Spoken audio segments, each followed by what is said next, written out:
সেই ট্রাকের ড্রাইভারই ছিল ডাকাত দলের একজন প্রধান সদস্য।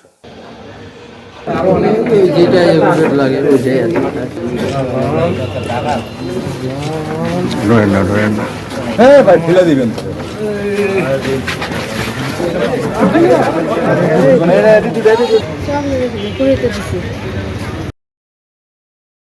গত 1 তারিখ দিবাগত রাতে, অর্থাৎ 2 তারিখ রাত আনুমানিক 12টার পরে আমরা জানতে পারি যে পঞ্চগড় তেঁতুলিয়া এলাকায় কিছু ডাকাত দল বাহির থেকে প্রবেশ করেছে এবং জনমনে ডাকাতের আতঙ্ক বিরাজ করছে।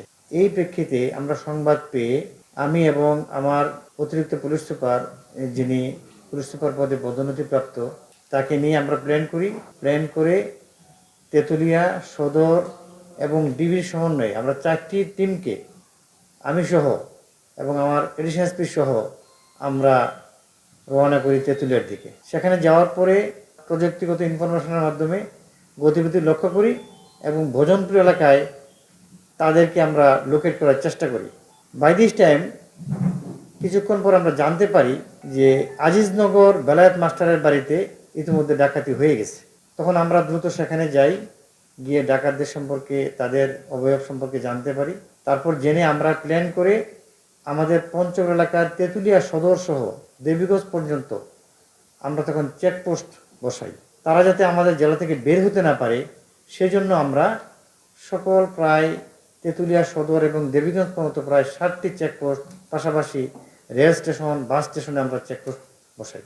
যখন ভোরাত হয়ে যায় তখন ভোজনপুর এলাকায় আমাদের অতিরিক্ত পুলিশ সুপার শফিকুল ইসলাম, তার নেতৃত্বে ডিবির টিম ছিল, সেখানে একটি ট্রাক, হলুদ নীল রঙের একটা ট্রাক আটক করি।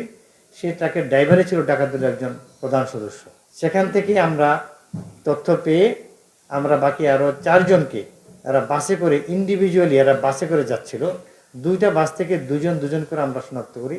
মোট 5 জন ডাকাত দলকে আমরা ধরতে সমর্থ হই এবং যে ডাকাতি যে মালামাল নিয়েছিল, স্বর্ণ উদ্ধার এবং টাকা পয়সা সবগুলি উদ্ধার হয়। এই আমরা জানতে পারি যে ডাকাত দলের সদস্যগুলি আমাদের ম্যাক্সিমাম হলো রংপুর এলাকার এবং এরা হলো আন্তঃজেলা ডাকাত দলের সদস্য। এরা বিভিন্ন জেলায় ডাকাতি করে বেড়ায়। গ্রেফতারকৃত আসামিরা হলেন আইনাল হক, শরীফুল ইসলাম, হাসানুর, তহিদুল ইসলাম এবং আনোয়ার হোসেন, এবং তারা ম্যাক্সিমামই হলো রংপুর এলাকার সদস্য।